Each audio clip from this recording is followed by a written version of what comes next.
Bonjour, bienvenue dans l'atelier librairie, le livre voyageur animé par Fabienne Roch et moi-même, Bruno Lalonde. Deux choses que je dois vous confier avant de commencer cette vidéo. D'abord, mon ordinateur est en fin de vie. À chaque jour, je me demande s'il ne va pas rendre l'âme. 3 ans et demi de loyaux services. Et j'ai l'impression que ma vie informatique ne tient qu'à un fil, que la souris est en train de crever sur le, sur le bureau. Alors, chaque vidéo est une sorte de miracle, parce que j'ai l'impression que ça achève vraiment, vraiment.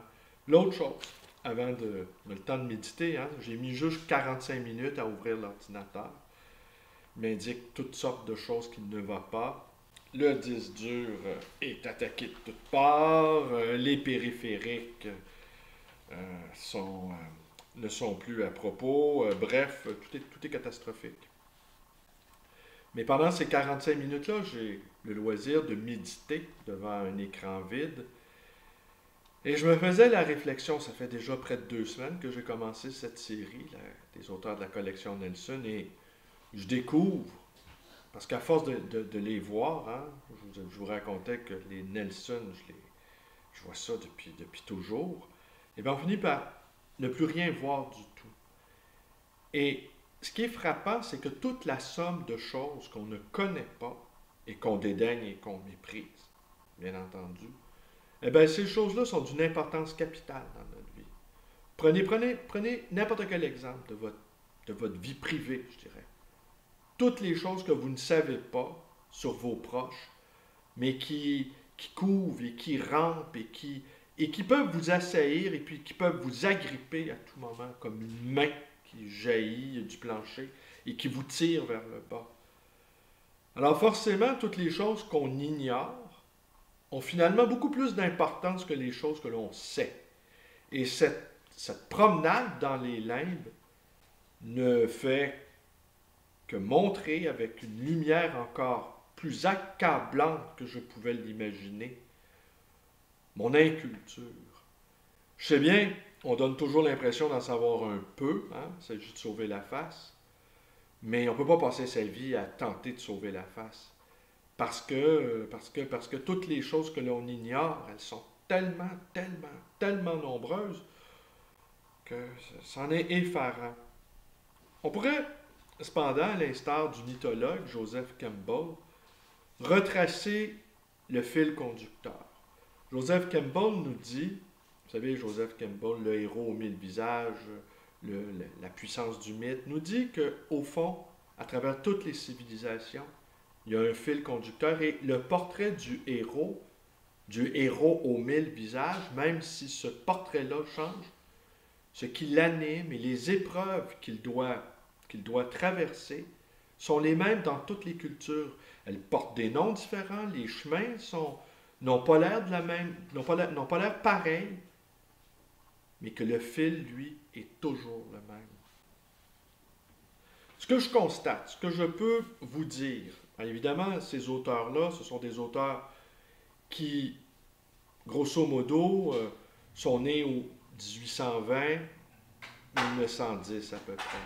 Beaucoup sont des auteurs français et à peu près tous, soit ils appartiennent d'une certaine manière à l'ordre ancien monarchique, soit ils appartiennent au retour de la République. Et la France, depuis 1792, hein, proclamation de la première République, s'est ballottée d'une monarchie à un retour de la République, tant et si bien qu'aujourd'hui nous sommes dans la 5e République.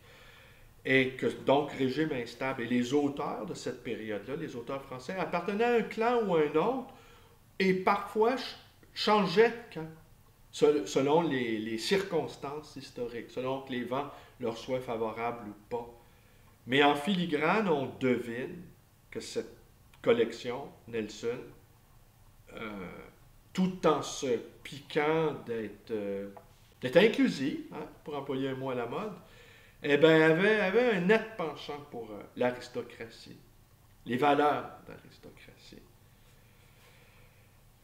Eh ben voilà, aujourd'hui donc je vous parle de Ludovic à Lévis, qui est le 234e de la collection. Et l'ouvrage dont je vais vous parler, c'est L'Abbé Constantin, publié en 1882. D'abord, parlons de Ludovic à Lévis. Personnage finalement très important. Il a été fonctionnaire au ministère de l'Algérie. Et avec le duc de Mornay, il a écrit un livret d'opérette. Monsieur Choufari restera chez lui d'Offenbach. Ce succès-là, littéral, lui permettra de quitter la fonction publique. Et par la suite, il écrira plusieurs livrets d'opérette avec Léon Battu, Hector Crémieux et surtout Henri Méhac, collaboration qui durera 20 ans et dont, entre autres, on lui doit toujours d'Offenbach, La Belle Hélène, La vie parisienne. Mais il a également écrit Carmen, hein, le texte de Carmen de Georges Bizet. 20 ans de collaboration avec ce Méhac, vous disais-je. Et ce qu'on a pu découvrir par la suite, parce que Halévy a écrit seul, c'est qu'Halévy n'était pas... avait beaucoup de culture, avait beaucoup de profondeur, avait beaucoup de subtilité. Évidemment, l'esprit caustique. Parce que les opérettes, eh ben, c'est toujours... en fait, c'est pas juste léger, c'est humoristique. Il a écrit 2 romans, Bon enfant, dont celui-ci, L'Abbé Constantin, les 2 romans ont remporté de grands succès de librairie. Il a obtenu un siège à l'Académie française. Il a succédé à Joseph Autenin d'Aussonville, un autre célèbre inconnu au bataillon. Et il a soutenu en vain à plusieurs reprises la candidature de son ami Émile Zola. Émile Zola, finalement, n'a jamais obtenu ce poste à l'Académie. Il cesse d'écrire, hein, j'imagine, couvert d'honneur, affublé de son épée d'académicien. Il cesse d'écrire et il tient salon avec sa cousine, Geneviève Bizet. Les salons qu'on appelle les Jeudis de Ludovic. Quel salon on croise, pour les plus connus, Degas, Moreau, Bourget, Manet, Gounod et Maupassant. Alors on imagine assez bien quoi ça pourrait... Ben, on n'imagine pas, en fait, je pense qu'on ne peut pas imaginer, mais imagine les traits d'esprit, les postures, le jeu mondain poussé à sa plus grande finesse. Il faudrait avoir un sacré talent d'écrivain pour pouvoir rendre l'esprit qui devait exister dans ces salons-là, avec tout l'arrière-plan politique, hein, d'ébullition à laquelle la France était. Il a écrit une trentaine d'opéras, une trentaine de pièces de théâtre, une quinzaine de romans et de nouvelles.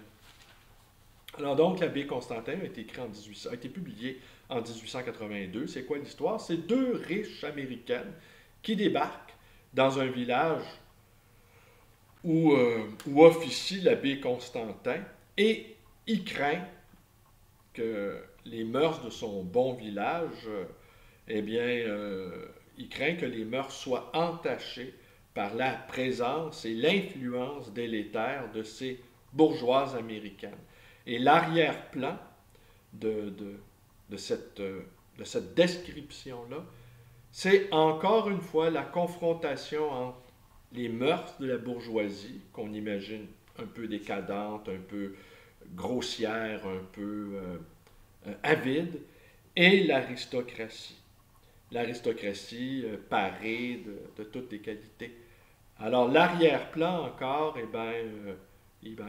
un portrait de la France qui s'entredéchire sur ces 2 plans-là. J'ai retenu aussi, et ça c'est un autre point à mon avis assez intéressant, j'ai retenu qu'il y a eu 2 adaptations cinématographiques de l'abbé Constantin. Une de Julien Duvivier, et ça va être l'objet de ma dernière remarque, et en 1925, et de Jean-Paul Paulin en 1933. Julien Duvivier est un des plus importants cinéastes français. Il a réalisé 70 films, dont 5 films aux États-Unis. Et dans les succès, les grands succès, Pepe le Moko, Panique, Voici le temps des assassins et surtout Don Camillo avec Fernandez. Mais il a fait aussi Maria Chapdelaine avec Jean Gabin et La fin du jour, qui est considéré, qu'il considère comme son film le plus réussi. On y retrouve Michel Simon et Louis Jouvet, qui sont de vieux comédiens qui vivent dans une résidence d'artistes pour comédiens retraités, résidence qui est sur le point de fermer, mais que nos deux larrons eh ben, se battent pour pas qu'elle se ferme. Simon dans le rôle d'un personnage débonnaire et un peu je m'en foutiste, tandis que Louis Jouvin dans le rôle d'un comédien qui est un peu psychotique, nous dit la fiche Wikipédia. Et aussi, il a fait ce film absolument incroyable que je vous invite, qu'on peut trouver là, en téléchargement gratuitement, Sous le ciel de Paris. Fait en 1951, un film choral où absolument en noir et blanc, absolument extraordinaire. Un film choral, ça se passe dans une journée.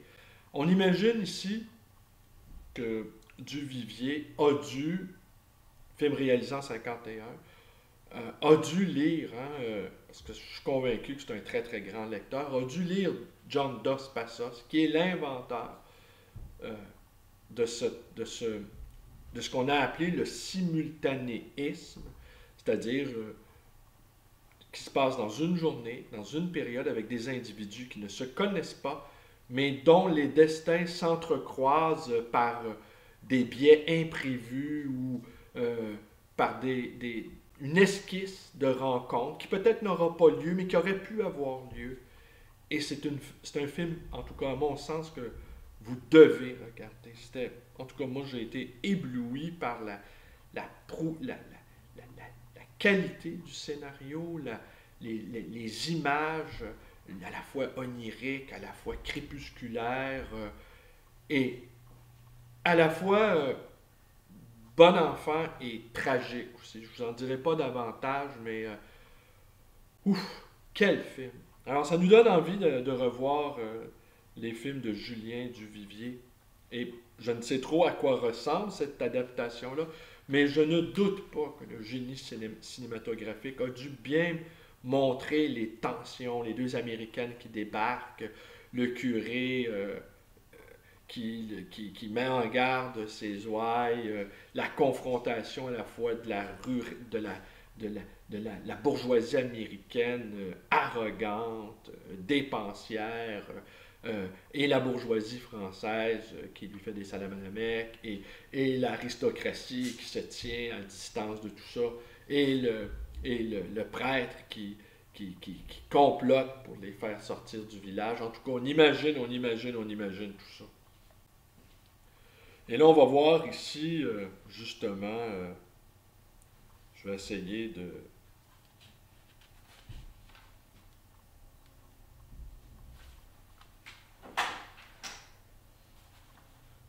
de vous trouver un passage. Et ben voilà. Nous n'amenons en France avec nous que 7 personnes. Richard, son valet de chambre, Bettina et moi, nos femmes de chambre, les 2 gouvernantes des enfants, plus 2 boys, Toby et Bobby, qui nous suivent à cheval.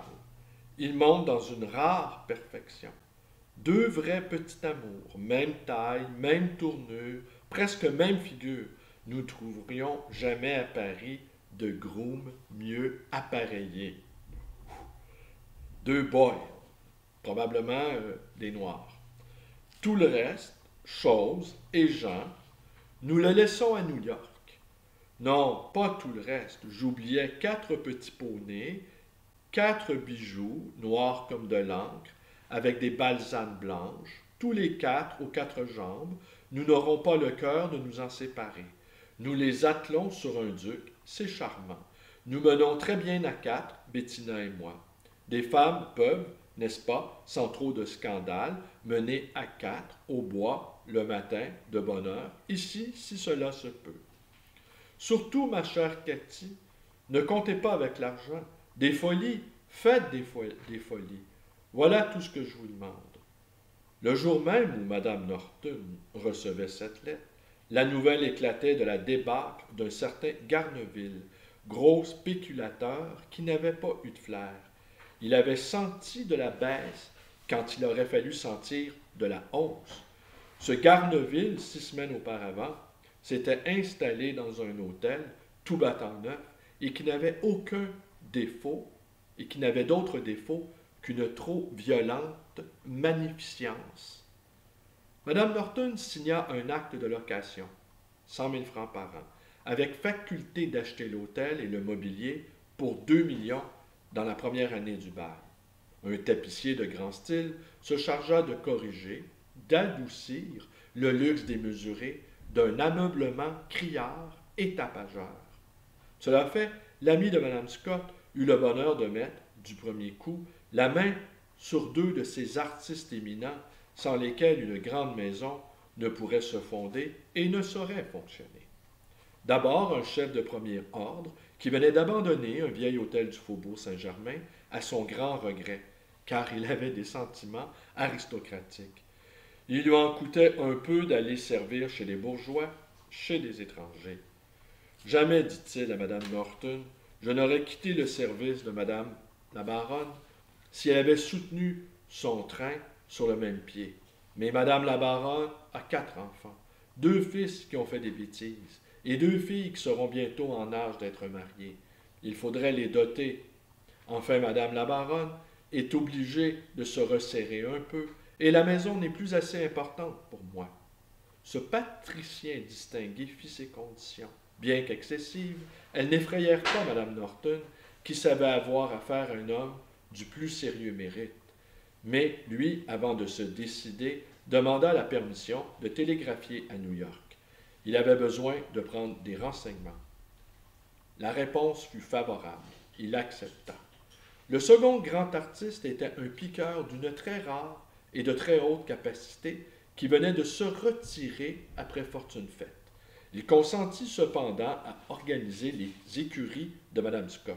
Il fut bien entendu qu'il aurait toute liberté dans les acquisitions de chevaux, qu'il ne porterait pas la livrée, qu'il choisirait les cochers, les grooms et les palefreniers, qu'il n'y aurait jamais moins de 15 chevaux à l'écurie, qu'aucun marché ne se ferait avec le carrossier et avec le sellier sans son intervention, et qu'il ne monterait sur le siège que le matin, en costume de ville, pour donner des leçons de guide à ces dames et aux enfants, s'il était nécessaire.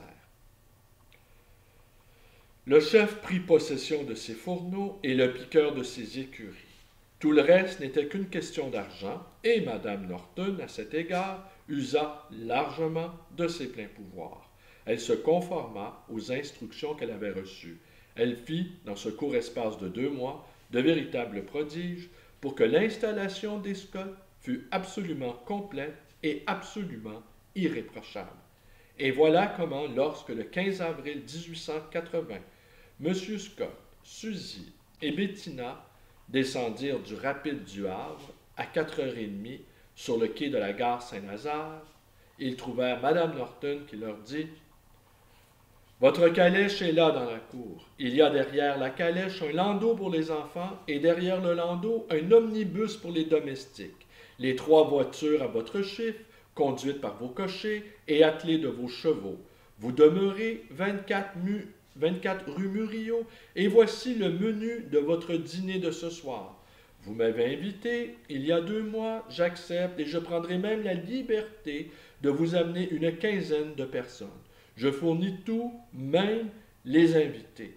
Rassurez-vous, vous les connaissez tous. Ce sont nos amis communs et dès ce soir, nous pourrons juger des mérites de notre cuisinier. » Mme Norton remit à Mme Scott une jolie petite carte entourée d'un fil d'or qui portait ces mots « Menu du dîner du 15 avril 1880 » et au-dessous « Consommé à la parisienne, truite saumonée à la russe, etc. » Le premier Parisien qui eut l'honneur et le plaisir de rendre hommage à la beauté de Mme Scott et de Miss Percival fut un petit marmiton d'une quinzaine d'années qui se trouvait là, vêtu de blanc, sa manne d'osier sur la tête, au moment où le cocher de Mme Scott, gêné par un embarras de voiture, sortait difficilement de la cour de la gare.